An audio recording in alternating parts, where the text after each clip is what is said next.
De um dia para o outro vem o mal-estar, passa a vontade de se alimentar, as cólicas aparecem, não há força para fazer absolutamente nada. E o diagnóstico, na maioria das vezes, é virose. E nos últimos dias, os casos de gente procurando pronto atendimento por conta desse desconforto é alto. Eu estou recebendo aqui hoje o gastroenterologista, Dr. Lucas Cicinato, para nos explicar melhor sobre essa virose que tem deixado muita gente aí numa prostração, Sim, né, verdade. Lucas? Obrigada por ter vindo, viu? Eu que agradeço o convite.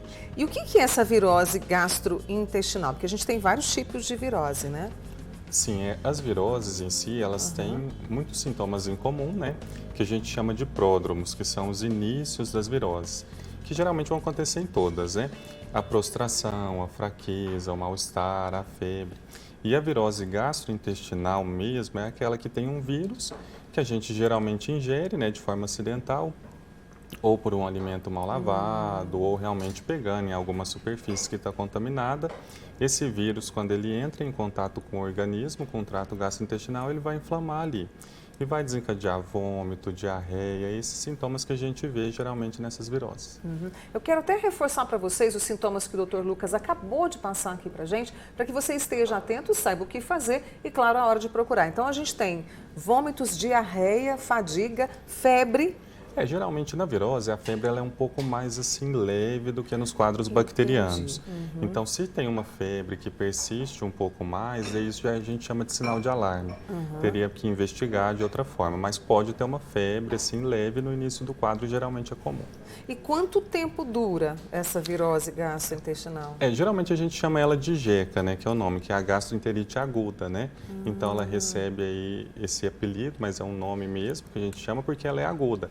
As diarreias agudas, elas caracteristicamente elas duram menos do que 14 dias. E a virose gastrointestinal, geralmente de 3 a 7 dias, ela tem que se resolver. Se não se resolver, ela está indo para uma cronicidade, a gente tem que investigar.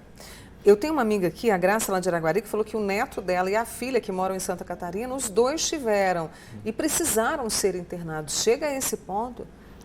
A gente tem os grupos que a gente fala que são mais suscetíveis à internação, porque a gente vai internar aquele paciente que não está dando conta de se hidratar por via oral.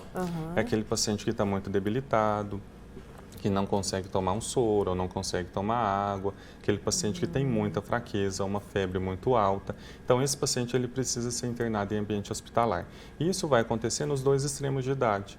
Geralmente é na criança e no idoso, que são mais frágeis, né? Ou então naquele paciente que tem uma doença renal crônica, que realmente tem uma ingestão diminuída de água, porque não pode, e ele precisa ser internado. Esta é a época mais comum em que se registram casos? Também, né? Porque essa doença a gente fala que ela é uma doença perene, né? Ela pode acontecer durante todo o ano, mas tem os picos de incidência, né? Entendi. Então ela pode acontecer muito mais no verão e no inverno. No verão, porque a gente tem férias, né, aglomerados, as pessoas às vezes estão mais aí descuidadas. E no inverno, porque a gente fica menos atento à questão da higiene das mãos, a gente fica mais aglomerado, fica mais em ambiente fechado, com menos circulação de ar. Isso favorece uma contaminação mais fácil. Tratamento, como é feito? Você falou, né, da questão de hidratar, muitas vezes os casos de internação. Agora, fui diagnosticado em casa, o que eu posso fazer? É hidratação também, Imprescindível, imprescindível. Hidratação é o principal que a gente tem, dá preferência para a água mesmo, né? É muito comum a gente receber pessoas no consultório falando que estão se hidratando muito com refrigerante, com suco industrializado. Isso ainda acontece, mas é água mesmo, soro de reidratação oral que está disponível nas unidades básicas de saúde ou então o soro caseiro que a gente faz mesmo. Prevenção, é possível dizer a respeito? A higiene é uma questão que se aponta, né? A principal prevenção é o cuidado. A higiene das mãos, tem que higienizar muito bem as mãos. A higiene das superfícies.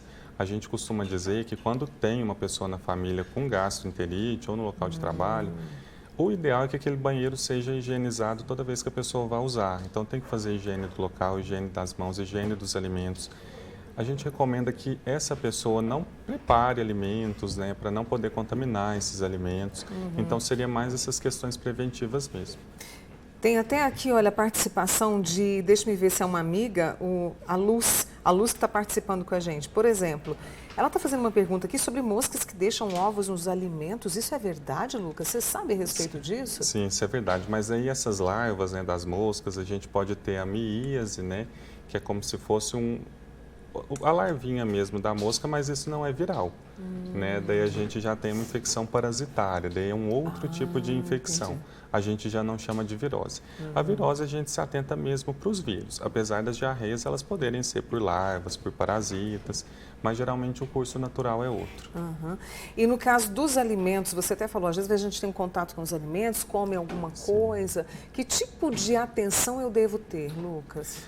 Bom, a principal atenção é ter mesmo uma segurança alimentar de comer num lugar que a gente sabe, que prepara muito bem os alimentos, que condiciona muito bem os alimentos, né, que refrigera os alimentos que devem ser refrigerados, evitar aí as carnes mal passadas, mal cozidas e principalmente mesmo a higienização pré-refeição e pós-refeição. Quem tem problemas, né, de, por exemplo, sei lá, uma gastrite, uma úlcera, algum outro tipo de problema, quando vem a virose, isso pode potencializar, a pessoa pode ficar mal, Lucas? Piora os sintomas, porque quando a gente tem essa virose, a gente tem, na verdade, uma inflamação ali do trato gastrointestinal como um todo. Então, o estômago está muito inflamado, o intestino está muito inflamado, o intestino grosso está inflamado. E se a pessoa já tem um quadro prévio de uma úlcera ou de uma gastrite, isso vai piorar, com certeza. Então, estar atentos aos sintomas, procurar ajuda, seguir o tratamento justamente para ter, né, de volta a qualidade de vida e muita paciência também, né, Lucas? Tem que ter paciência. É importante a gente entender que é uma doença autolimitada, então por ela ser autolimitada, ela vai passar. Se ela não passar, está perdurando muito, já tem 2 semanas, tem que procurar um médico. Um outro sinal de alarme que a gente comenta muito são os produtos patológicos das fezes. O que é isso? O que é isso? Se eu noto sangue, se eu noto muco que parece muito um catarro ou se eu noto pus.